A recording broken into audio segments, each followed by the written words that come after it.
तो आज हम स्टार्ट करने जा रहे हैं यूनिट 2 फ्रेंड्स, जिसमें आज पार्ट है थर्ड, जिसमें हाँ आज थोड़ी छोटी छोटी डेफिनेशन देखेंगे, जिसमें है उच्चिष्ट अवयव जिसे हम मैक्सिमल एलिमेंट्स कहते हैं फ्रेंड। एंड मान लो इसमें क्या है, एक पी है जो एक संबंध है लेस देन एंड इक्वल एक अंशतः क्रमित समुच्चय मानते हैं, जिसे हम कहते हैं पोसेट कहते हैं। क्या कहते हैं? पोसेट कहते हैं फ्रेंड्स। तो इसमें जो पोसेट होता है वो जो हम पढ़ चुके हैं इसके बारे में, मैं इसका लिंक नहीं हो तो दे दूंगा। ओके फ्रेंड्स, इसमें क्या होता है कि पी का एक अवयव जो होता है एक उच्चिष्ट, ठीक है, पी का एक अवयव उच्चिष्ट है जिसे एम ई, जिसे क्या बोलते हैं मैक्सिमल एलिमेंट कहलाता है।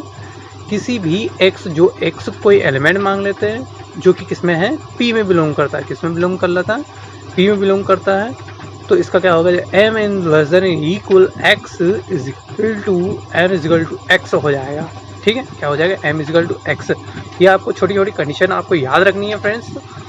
ठीक है, तो इसके लिए मैं एक उदाहरण के तौर पर समझा देता हूँ, जिस प्रकार हम कुछ एलिमेंट्स, जैसा कि मैं यहाँ लिख दिया है, ये आपको याद रखना है कि स्पष्ट है कि उच्चिष्ट अवयव वह है जो किसी अवयव से छोटा नहीं हो।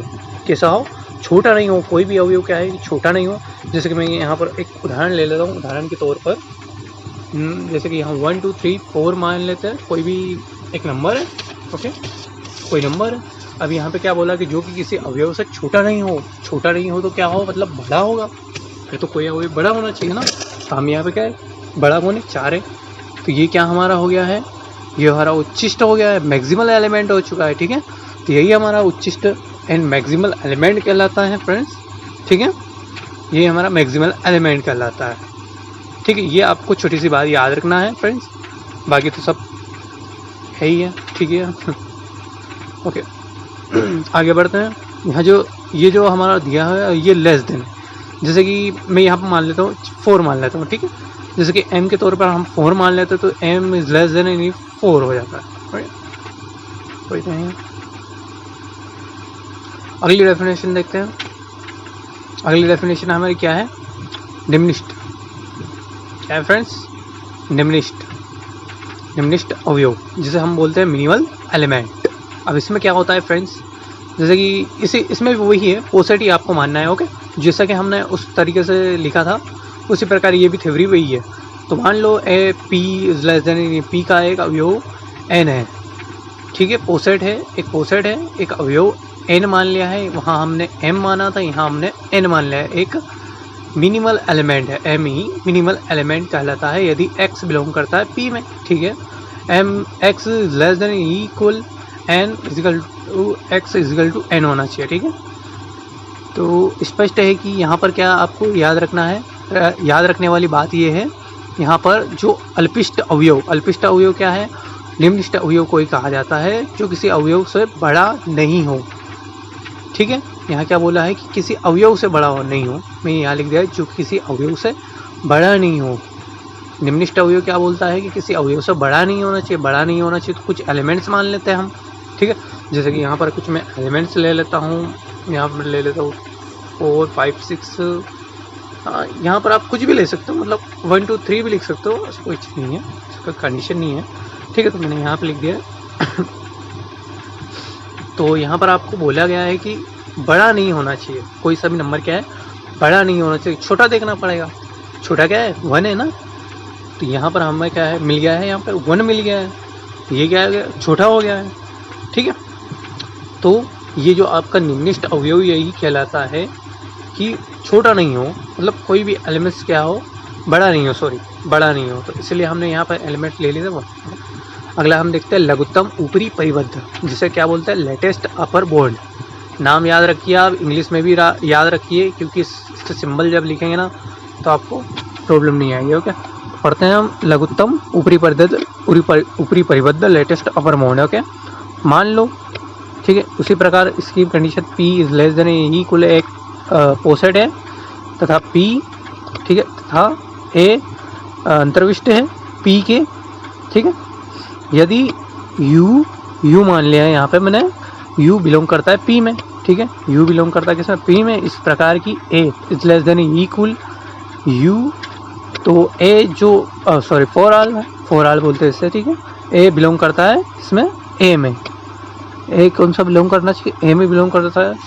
तो इसमें भी इसको मैं एक उदाहरण के तौर पर समझा देता हूँ। जैसे कि हम कुछ एलिमेंट्स मान लेते हैं, जैसे हमें दिया गया है ए इज लेस देन यू दिया है, तो हम ए की जगह पे कुछ भी मान सकते हैं, 1 मान लिया है, ठीक है, यहाँ पे 1 मान लिया है, इज लेस देन इक्वल 2 3, ठीक है। ये कुछ एलिमेंट्स ले लेता है, ये जो आपका ये जो लघुत्तम बोलते हैं, ठीक है।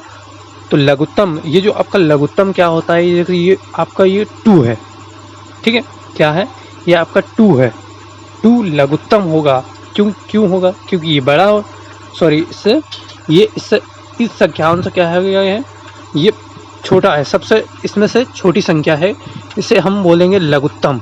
और ये जो बाकी का जो एरिया है 2 और 3, ये आपका क्या कहलाता है? ऊपरी परिबद्ध कहलाता है। ओके, ठीक है, मैं यहाँ अच्छे से लिख देता हूँ, कुछ अच्छे से समझ में आ जाएगा। लघुत्तम ऊपरी परिबद्ध। ओके, तो ठीक है, यहाँ पे एलिमेंट्स फिर से मान लेते हैं, जैसे कि ए यहाँ पर जो दिया गया है ए लेस देन यू, ठीक है। तो यहाँ पर हम ए की जगह मान लिया 1 मान लेते हैं, ठीक है। और यू की जगह आप कुछ एलिमेंट्स उधर मान सकते हैं, 2 मान लिया है, 3 मान लिया है, 4 मान लिया है। ओके, अब ये जो आपकी जो सारणी है ये क्या कहता है कि A less than in equal U होना चाहिए। ओके, तो ये जो आपके जो एलिमेंट्स बनते हैं, ठीक है, इन एलिमेंट्स में जो सबसे छोटा है, ठीक है, लघुत्तम, ये आपका लघुत्तम कहलाएगा। क्या? 2 आपका क्या कहलाएगा? लघुत्तम कहलाएगा। और जो बाकी जो बचा हुआ स्ट्रक्चर में जो जितने भी एलिमेंट्स है वो क्या कहलाएंगे? आपके ऊपरी परिबद्ध कहलाएंगे। ठीक है, याद रखना है आपको, ये जो एलिमेंट्स हैं जो बचे हुए वो ऊपरी परिबद्ध कहलाएंगे। ठीक है, जिसे हम इंग्लिश में क्या बोलते हैं? लेटेस्ट अपर बाउंड बोलते हैं। क्या बोलते हैं इसे? लेटेस्ट अपर बाउंड, लघुत्तम ऊपरी परिबद्ध। ठीक है, अगली फटाफट से एक और डेफिनेशन देख लेते हैं, जो है हमारी महत्तम निम्न परिबद्ध, जिसे हम बोलते हैं ग्रेटेस्ट लोअर बाउंड। इसमें क्या होता है? इसमें भी उसी तरीके से परिभाषा है, एक पोसेट है। ओके, ठीक है, यदि एल बिलोंग करता है पी का, पी में करता है, तो इस प्रकार की एल जो है is less than equal A for all A belong करेगा ए में, कैपिटल में। ओके, इसमें भी आप कुछ एलिमेंट्स मान सकते हैं, जैसे कि हमने यहाँ पे एलिमेंट्स मान लिए हैं, क्या है? महत्तम निम्न परिबद्ध। यहाँ पर भी कुछ एलिमेंट्स मांगेंगे और यहीं पर इसे समझाने का प्रयास करूँगा फ्रेंड्स आपको। यहाँ पर दिया है कि जो संबंध है हमारा L is less than in equal A दिया हुआ है। ओके, ये ए है। तो यहाँ पर मैंने कुछ एलिमेंट्स लिख देते फ्रेंड्स, जैसे कि यहाँ पर कुछ न्यू एलिमेंट्स मान लेते हैं। 1 मान लिया है, 1 इज लेस देन इक्वल, यहाँ पर मान लेते हैं 5 मान लेते हैं, सॉरी 5 मान लेते हैं। ओके, यहाँ पर कुछ एलिमेंट्स 5 मान लिया है। उसी प्रकार से यहाँ पर 2 मान लेते हैं, less than equal 5, less than equal 5, 4 less than equal 5। Okay, तो ये जो आपकी कंडीशन बनती है, ओके, क्या है? ये आपकी जो कंडीशन है, इन कंडीशनों में ही आपको ये जो 1 और 2 और 3 और 4 है, ये जो संख्या है जो हमने एल माना था, ठीक है, ये जो आपकी कंडीशन क्या कहलाती है? ये आपकी महत्तम कहलाएंगी। ये जो सारी कंडीशन है ये आपकी क्या कहलाती है? महत्तम है। महत्तम क्यों? क्योंकि ये इससे क्या है? छोटी है। ठीक है, छोटी संख्या है ना, तो ये क्या है? इन छोटी संख्याओं में ये जो है आपका महत्तम कहलाएगा। ये आपका निम्न परिबद्ध कहलाएगा। कौन सा? ये जो 1 है आपका निम्न परिबद्ध कहलाएगा, क्योंकि निम्न है ना, इसलिए इसे निम्न इसलिए कहा जाता है क्योंकि ये छोटा है, निम्न है, छोटा है। ठीक है, इसलिए आपका ये जो होता है ये निम्न परिबद्ध कहलाता है। एंड ये जो बचे हुए एलिमेंट्स है ये आपका महत्तम कहलाएगा। ओके, तो फटाफट से अगली कंडीशन, ये जो हमने यहाँ पर कुछ कंडीशन लिख दी है, ए मिड क्या लिख दिया है? GLB। ठीक है, AB, जिसे कुछ एलिमेंट्स मान लिया ए बी होंगे, और ए एंड ज्वाइन बी लिख दिया है, LUB जिसे कहते हैं, AB कहते हैं। कुछ एलिमेंट्स मान लिए। एक कंडीशन और होती है लेटिस या चालक। इसे हम फटाफट से देख लेते हैं। ठीक है, लेटिस या चालक होता क्या है? ओके, एक अंशतः क्रमिक समुच्चय। ओके, समुच्चय पोसेट, इसमें मान लिया है कोई एल है इज लेस देन इक्वल एक लेटिस या जालक कहलाता है यदि समुच्चय एल, ओके, जो एल में प्रत्येक दो अवयव एक अद्वितीय न्यूनतम ऊपरी परिबद्ध तथा एक अद्वितीय उच्चतम या महत्तम, ओके, महत्तम निम्न परिबद्ध रखता है। क्या रखता है?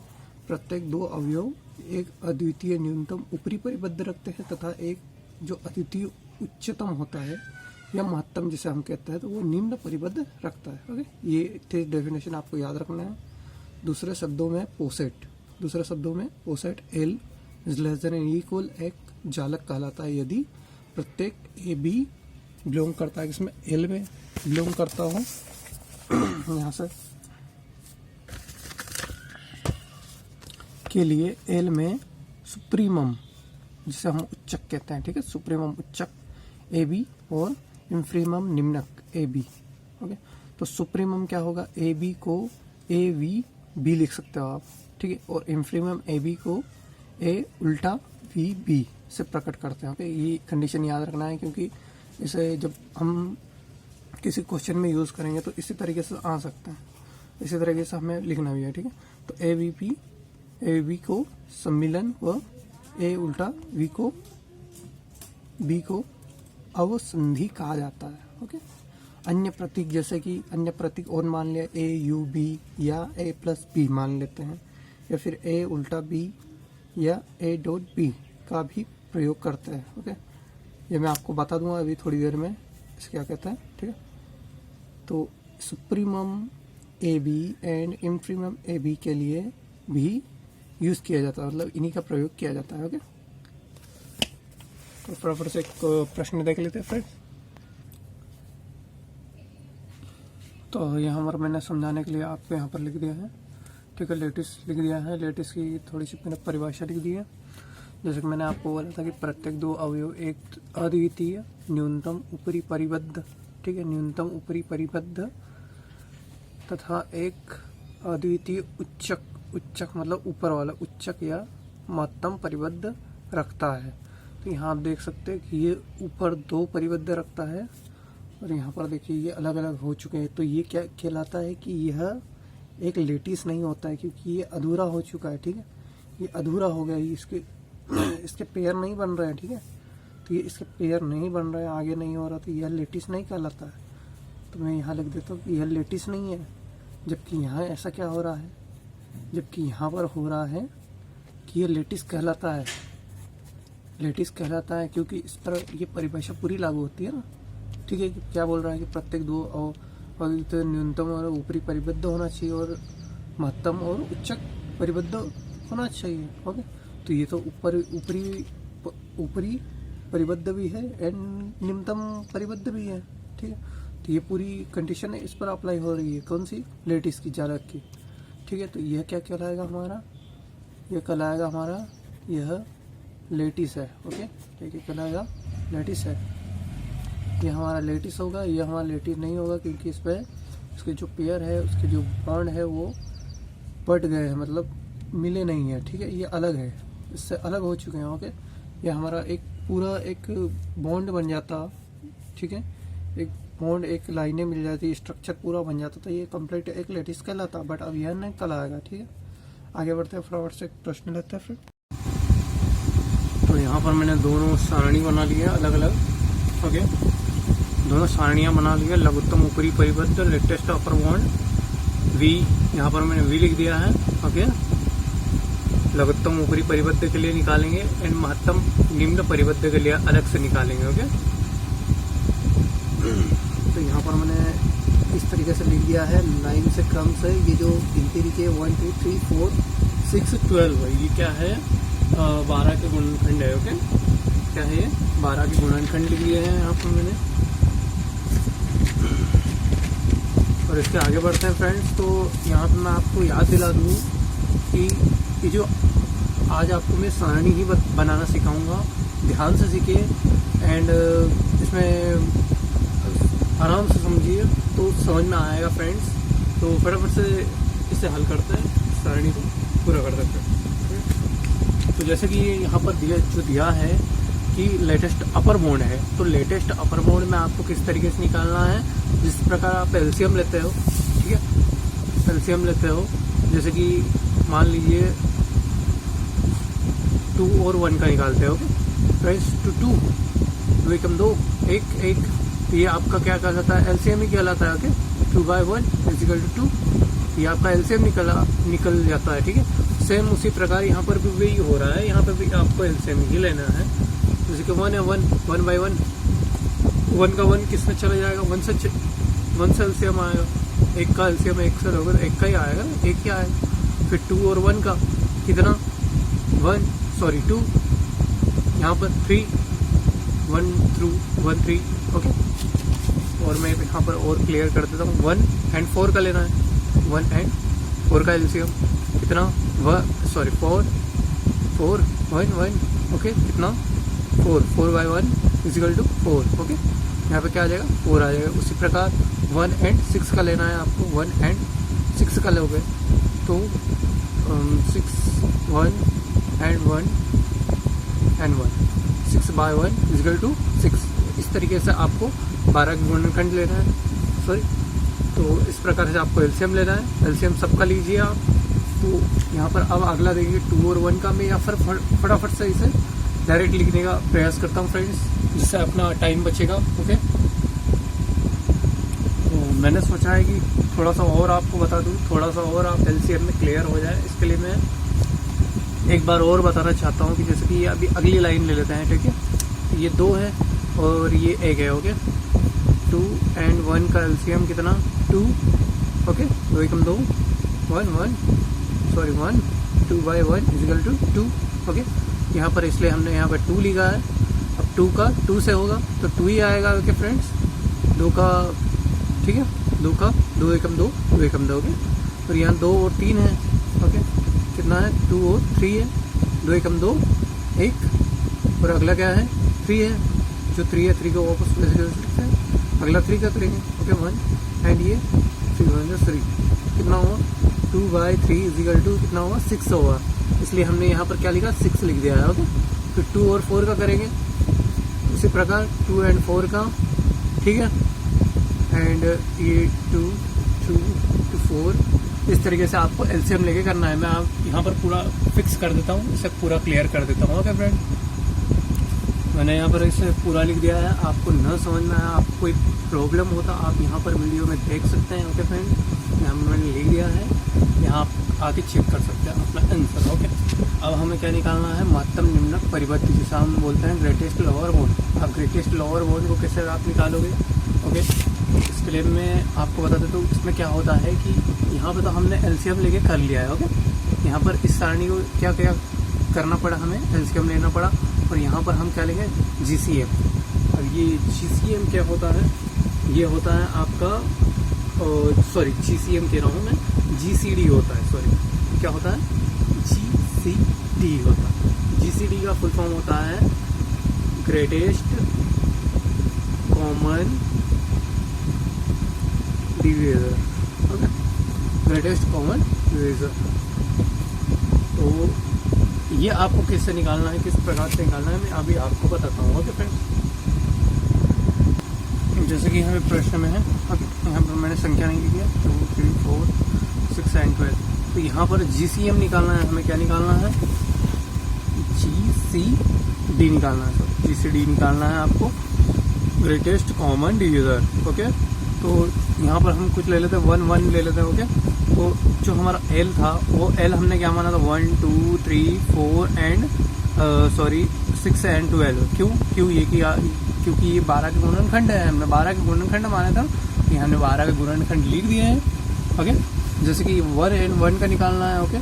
क्या निकालना है 1 and 1 का जीसीडी निकालना है। इसमें क्या होगा कि जो भागी थे ये कम से कम किससे भाग जा रहे हैं, दोनों है ना, दोनों फैक्टर। जैसे कि 1 और 1 है तो 1 और 1 में किसका भाग चला जाएगा, पूरा।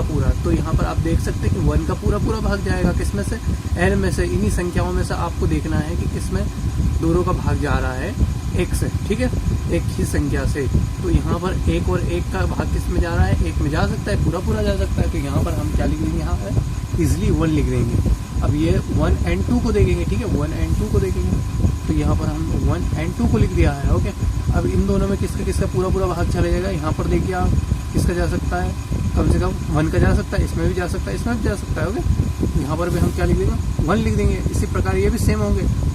अगला हम देखेंगे 1 and 3 का देखेंगे। क्या देखेंगे? 1 and 3 का। दोनों में किसका भाग चला जाएगा? 1 का चला जाएगा, करेक्ट। ओके, उसी प्रकार हम यहाँ पर 1 1 1 1 1 इन यहाँ तक डायरेक्ट 12 तक 1 से ही जाएगा। ओके, अगला क्या है? 2 and 1 है। क्या है? 2 and 1 है। इसमें भी किसका चला जाएगा फ्रेंड्स? 1 का, 1 का, करेक्ट। आंसर इजीली है, वेरी इजी है। फिर अगला देखेंगे 2 and 2 का। 2 and 2 का, 2 में 2 का किसका चला जाएगा? 2 का ही चला जाएगा। पूरा 2 से जा सकता है ना फ्रेंड्स, अधिकांश। ठीक है, कम से कम किससे चले जाएगा? 2 का 2 से ही चले जाएगा। तो हम क्या लिख देंगे? अब यहाँ पर 2 लिख देंगे। और अगला यहाँ पर किसका जाएगा? 1 का जाएगा 2 और 3 में। 2 और 3 में से 1 का ही जाएगा, 2 का तो जा नहीं सकता फ्रेंड्स। ओके, तो यहाँ 2 and 3 में किसका जाएगा? 2 है and 3 है। इसका GCD निकालेंगे तो क्या होगा? 1 होगा, करेक्ट, 1 होगा फ्रेंड्स। मैं अभी यहाँ पर फटाफट से इसे पूरी तालिका को समाप्त कर देता हूँ फ्रेंड्स। यहाँ पर हमने तालिका को समाप्त कर दिया है। आपको कोई प्रॉब्लम हो तो मुझे कमेंट कर सकते हैं आप, मैं आपको आंसर देने की कोशिश करूँगा। ओके फ्रेंड्स, तो आगे बढ़ते हैं। यहाँ पर आप देख सकते हो, आपका कोई भी आंसर गलत हो तो आप चेक कर सकते हैं, ठीक है ना। तो आगे बढ़ते हैं। जैसे कि मैंने आपको बताया था कि आपको यहाँ पर अलग अलग सारणियाँ बनाना पड़ेगा और अलग अलग सारणियों में आपको निकालना पड़ेगा क्या? Latest upper bound and latest lower bound. आपको दोनों अलग अलग निकालना है, निकाल लिया है। इसके बाद में हम क्या करते हैं, जो हमने चित्र का बोला था, क्या बोला था कि L12 के गुणनखंडों का एक तालिका बनाना पड़ेगा, ठीक है। उससे संबंधित तालिका का एक हम निर्माण करेंगे फ्रेंड्स। तो फटाफट से हम हिंदी लिख लेते हैं फ्रेंड्स पहले तो। ओके, फटाफट से हिंदी लिख लेते हैं। क्या लिखेंगे कि जो उपरोक्त तालिका है वो जो A B बिलोंग करते हैं, जो हमने फैक्टर्स माने थे पहले स्टार्टिंग में, जो लेटिस के लिखे थे हमने, ठीक है। तो फटाफट से स्टार्ट करते हैं, आपको आगे वीडियो में पता चल जाएगा फ्रेंड्स। तो मैं लिख देता हूँ यहाँ पर हिंदी। उपयुक्त तालिका या उपरोक्त लिख सकते हो आप, उपरोक्त लिख सकते हो। उपरोक्त तालिका से वह प्रत्यक्ष है कि यह प्रत्यक्ष है, वह प्रत्यक्ष है कि प्रत्येक ए बी बिलोंग करता है किसमें? एल के लिए सुप्रीमम जो होगा, supremum A B elements, okay, and infimum A B क्या होगा? विद्यमान होगा, विद्यमान है। ओके, ये लिख देना आपको। फिर हमने आपको क्या बोला कि डायग्राम का, जैसे कि L इजिकल टू हमने क्या माना था? 1 2 3 माना नहीं था। ऑब्वियसली ये 12 के गुणनखंड है, ओके, ये 12 के गुणनखंड है, L इजिकल टू, ठीक है। अब क्या करना है? आपको चित्र बनाना है, एक डायग्राम का निर्माण करना है, तालिका आप तो आप यहाँ पर आपको लेटिस बनाना है। ओके, क्या बनाना है? लेटिस बनाना है। तो सबसे पहले एक बिंदी खींच लीजिए, मैं यहाँ पेंसिल का यूज़ करता हूँ। तो सबसे स्टार्टिंग में जो बड़ा नंबर है हमें उसे लिखना है। क्या है बड़ा नंबर? कौन सा है? 12 है, करेक्ट, 12 है, ठीक है। तो इसके हम इस तरीके से स्ट्रक्चर अलग अलग खींच लेते हैं। अब क्या करना है आपको? अब यहाँ 12, यहाँ जो 12 के गुणनखंड है, ओके, ये जो 12 के गुणनखंड है, कम से कम आपको लेना है कि किस किस से 12 का आप भाग पूरा दे सकते हैं। ओके, क्या बोला मैंने? कि पूरा भाग किससे दे सकते हैं? जो इससे 12 से छोटा हो। कैसा हो? 12 से छोटा हो। तो 12 से छोटे जो जितनी भी संख्या है उससे आप भाग लगाने की कोशिश करेंगे। ओके, तो सबसे हम पहले तो क्या आ सकता है? 4 का भाग से आ सकता है एंड 6 का भाग जा सकता है। किसका 4 का भी जा सकता है, 6 का भी जा सकता है। 6 दूनी 12 हो सकता है, और 4 4 12 हो सकता है। ओके, 4 3 12 हो सकता है, ठीक है। तो यहाँ हमने इस तरीके से इन्हें बांट लिया है 2 क्रमों में। अब क्या करेंगे? अब हम यहाँ पर और इससे छोटा देखेंगे। अब 6 और 4 का किसमें किसका पूरा भाग जा सकता है और देखते हैं। तो यहाँ पर हम देख सकते हैं कि 3 दूनी 6, 3 दूनी 6, 3 से भी जा सकता है यहाँ पर। ओके, 3 दूनी 6 भी हो सकता है, 3 चौक 12 भी हो जाएगा। ये पूरी अपनी स्ट्रक्चर बन चुकी है, यहाँ से कंप्लीट हो जाएगा। ओके, और अगला क्या है 3 एंड 2 बच गया है, 2 बच गया है। 2 का पूरा भाग जा सकता है, हाँ जा सकता है, बट 2 का तो जा सकता है। ओके, 2 का तो जा सकता है, लेकिन 2 का 6 से भी तो जा सकता है ना फ्रेंड्स। 2 3 6 जा सकता है ना। तो हम यहाँ क्या करेंगे, एक स्ट्रक्चर खींच देंगे, इस तरीके से लाइन खींच देंगे। ओके, ये इससे क्या हो जाएगा कि 2 3 6 भी हो जाएगा, ये इससे कट जाएगा, 2 दूनी 4 भी हो जाएगा, 2 6 12 भी हो जाएगा। ओके, 3 दूनी 6 भी हो जाएगा, 3 चौक 12 भी हो जाएगा। एंड लास्ट में हमारा क्या बचता है, एंड ओनली वन बचता है। ओके, तो इससे हम इस तरीके से स्ट्रक्चर खींच लेते हैं। तो यहाँ पर हम क्या लिख देंगे 1, ये आपका स्ट्रक्चर बन जाएगा। ये आपका क्या होगा, लेटिस होगा फ्रेंड्स। ओके, ये वेरी इजी है। एक और अगला क्वेश्चन देखते हैं फ्रेंड्स। तो यहाँ पर हमने 18 के ले लिए हैं, तो हम 18 के यहाँ पर 18 के गुणनखंडों का एक चित्र बनाएंगे फ्रेंड्स। ओके, एक लेटिस बनाने की कोशिश करो। तो L इजिकल तो हम मान लेते हैं, क्या मानेंगे, 18 के गुणनखंड क्या क्या हो सकते हैं फ्रेंड्स। 1 से हो सकता है, 2 से हो सकता है, 3 एंड 6 से हो सकता है, एंड 9 भी हो सकता है, एंड 18। ओके, ये क्या है, 18 के गुणनखंड है। अब हमें यहाँ पर एक लेटिस का निर्माण करते हैं। सबसे पहले हम क्या ध्यान रखते हैं, सबसे बड़ी संख्या क्या है 18। 18 को हम एक लिख देते हैं 18, ठीक है, यहाँ पर लिख देते हैं 18, एक बिंदु खींच देते हैं, ठीक है। अब कम से कम आप देखिए, जो 18 से 18 का पूरा भाग दिया जा सकता है फ्रेंड। तो यहाँ पर आपको 6 एंड 9 दिख रहा है, 6 एंड 9 का, तो इसमें किसका भाग पूरा जा सकता है, 9 दोनों 18, 9 का भी जा सकता है, एंड 6 6 12 6 18, ठीक, 6 18 6 सब जा सकता है। ओके, बड़ी सी 18 को छोड़ के बड़ी वाली संख्या लेना है आपको। ओके, तो यहाँ पर 9 से भी जा सकता है। मैं यहाँ पर एक 9 लाइन खींच के यहाँ नीचे 9 लिख देता हूँ। ठीक है, एंड किससे जा सकता है, 6 से जा सकता है, 6 से लिख देते हैं। ओके, एंड अब और 6 और 9 का किसमें पूरा भाग जा सकता है, किसका मतलब पूरा भाग दिया जा सकता है। ओके, यहाँ पर आप देख सकते हैं आपके पास इन्हें छोड़कर अब ये तो हो चुके हैं, 2 एंड 3 बचे हैं। ओके, क्या बचे, 2 एंड 3 बचे हैं। यहाँ पर आपका 3 से पूरा भाग जा रहा है, किसका, 3 से जा रहा है। 3 का 6 से भी काटा जा सकता है, 9 को भी काटा जा सकता है। यहाँ पर मैं क्या ले लेता हूँ, 3 ले लेता हूँ। 3 से दोनों का भाग दिया जा सकता है, 6 का भी एंड 9 का भी दिया जा सकता है। 6 से 9 का दोनों का दिया जा सकता है। अब क्या बच गया है, 2 एंड 1 ही बचा है। तो 2 किससे, 6 से भाग दिया जा सकता है, 2 का 6 से दिया जाए, 2 3 6, ठीक। एंड एंडिंग में कौन आएगा, 1 बचेगा। ओके, क्या मान लिया है हमने, 1 बच गया है। ओके, तो इस तरीके से आपका क्या लेटिस कंप्लीट हो गया है। इस प्रकार से आप किसी के भी गुणनखंडों के लेटिस बना सकते हैं फ्रेंड्स, इजीली। ओके, तो मिल रहे हैं नेक्स्ट वीडियो में friends. Can anybody out there hear me?